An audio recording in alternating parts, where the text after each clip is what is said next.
శుభోదయం అందరికీ శుభకృతనామ సంవత్సర ఉగాది శుభాకాంక్షలు. ఈ నూతన సంవత్సరం మీకు మీ కుటుంబ సభ్యులందరికీ ఆయురారోగ్య ఐశ్వర్యాలను కోరుకుంటూ welcome to legal matters by Saibaba Sunkara. This video is for the final year students. The question paper is relating to 2016. Right, now let us go to question number 15. So this, I think, question number 16 is relating to 15, I'm sorry. Why an advocate, I think shouted another the correct word, started lending money to the client for the purpose of filing cases before the courts, in which why he is engaged as a lawyer by all their clients. Right, now here please remember, he started lending money to the clients. Normally as advocates what we do, we take money, we take our fee from the clients, but here he is lending money, right, for the purpose of filing cases. Actually this is almost amounting to maintenance, so that's a different thing, but anyway he is lending money, right. Z, another advocate, filed a complaint of professional misconduct against our friend Mr. Y. So ultimately, as a result of which he was suspended for 2 years. Now he is challenging the suspension as unconstitutional. Is it correct or not? So this we have to decide. Here the focus should be on the point that the advocate is lending money to the client. So you better go to rule number 32. Rule number 32 says never ever give money or lend money to your clients. Rule 32 prohibits an advocate to lend money to his client for the purpose of any action or legal proceedings in which he is engaged by such client. So for the purpose of any legal proceedings or any action, so basically you can lend money if he is in need, but you cannot start it as a lending business. You cannot take the so-called higher rates of interest. But anyway, rule 32 says you should not lend money to the client for the purpose of any action or legal proceedings in which he is engaged by such clients. So that means no advocate shall lend money to his client for the purpose of so and so. So the explanation was clear that an advocate shall not be guilty of professional misconduct if in the course of a suit pending, if the court asks to deposit some money, and when the client doesn't have the money, definitely the advocate, when he feels that he is compelled by the rule of the court, then he can lend money to the client, he can collect it for the same. There are certain occasions where the witness is present, but we are not ready to continue our examination. Then the courts, come on, you pay some court fees or you pay some bhatta or 2,000 rupees to him, he has to come from Karnataka. Then when the client doesn't have money, yes, definitely you can lend the money. But by and large, or as a general rule, please remember, you should not lend money to the client, that too for the purpose of the case in which, so since you are his advocate. Why? It develops a sort of relationship, financial relationships, which ultimately, so what is the reason for the enmity? One of the money is one of the enemies, so therefore enmity may come. So better don't lend any money to your client. Right? Now we'll go to the case laws. Please remember, Ilakia Raja versus T. Umameshwaran 2020. So please remember, Ilakia Raja, he is the client and our Umameshwaran is the advocate. So actually the client borrowed an amount of 24 lakhs for business from the advocate, right? The client assured that he would pay interest also, yes, definitely, and he has given advance checks also. He gave check for 9.5 lakhs, 90.45 lakhs. But what happened ultimately? The check bounced for paucity of funds, no sufficient funds in the account.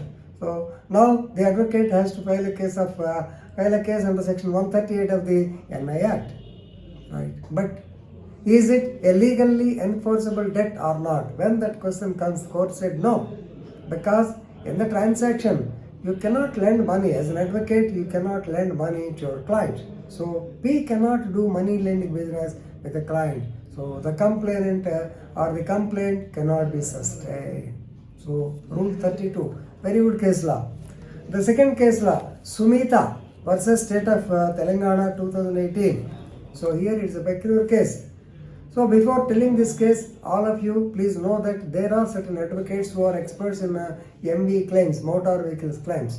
They go to the client, they give some money even for the expenses, for burial expenses, other things. Ultimately, when the money is deposited, the compensation comes, they take 10%. But where is the guarantee that the client will give 10%? So therefore, they will take a check in advance, post-dated check in advance. That is what is done in this case. So Sumita's husband, he died in a motor vehicle accident on 30/7/1998. Right? The respondent, of course, his name was not mentioned. Right? Anyway, through advocate or the advocate approached her. So MV claim has been filed. Ultimately, the motor vehicles claims tribunal, they gave an award. Right? Maybe around 35 lakhs or so the amount came. Out of which Sumita paid the advocate 10 lakhs. But the advocate said, no, he needs, as per the calculation of 10% or so, he needs some 3 lakhs extra. And therefore, so in order to, since she was not able to resist him, she gave a check on 25/10/2014. Of course, matter went for about 12 years. So ultimately, she gave a check for 25, and of course, he doesn't have money in the balance in the account also. He filed a case of check bouncing, that is 138, same case. But the court said it cannot be a legally enforceable debt because it is a clear-cut example of the present day situation, particularly the MV Act claims. Please remember, don't do such things. Right? Now we'll go to question number 16. So question number 16 says, X, an advocate, induced his client to offer bribe to the judge.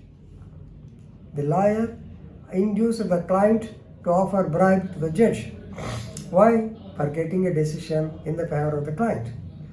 So therefore, the judge will keep quiet. So he filed a complaint against the advocate, and as a result of which, the bar council suspended him for 2 years from the practice. Now he is challenging the decision of the bar council. It is violative of Article 19(1)(g). Now we have to decide. Definitely, please remember. So we have to go to rule number 4.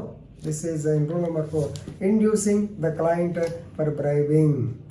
So if you see rule number 4, you can easily understand. Right? Rule number 4 says, advocate should use his best of efforts to restrain and prevent his client from resorting to any sharp, unfair practice or from doing anything in relation to the court. So please remember, not only, so rule number 3 says, no advocate shall influence the court by any illegal or improper means. This is corruption. But at the same time, rule 4 says, he should refrain or he should restrain his client from doing such acts also. Please remember. So here you have to know that even though the client says no, you have to stop him. But here the case is what happened? He induced his client to offer bribe. So clear-cut rule 3. No advocate shall influence the decision of the court by any illegal or improper. It prohibits the private communication with a judge relating to a pending case. So no doubt you may have to appear before the judge, you may have to meet the judge, but you should not use that chance to represent your case. So if an advocate attempts to influence the decision of a court by illegal or improper means, it will amount to professional misconduct. I'm sorry, it straight comes under rule 3 only, not rule 4. Right? Because the judge here, the advocate himself has induced the client to bribe. So very famous case, Shambhuram Yadav versus Hanuman Das Khatri, 2001. Right? Actually, he sent a letter to the client, so requesting to send money to bribe the judge because one of his other clients told him that he could succeed by bribing the judge or something like that. In this case, what happened is at first he said he did not write the letter, later he has to agree, ultimately it was taken as a professional misconduct.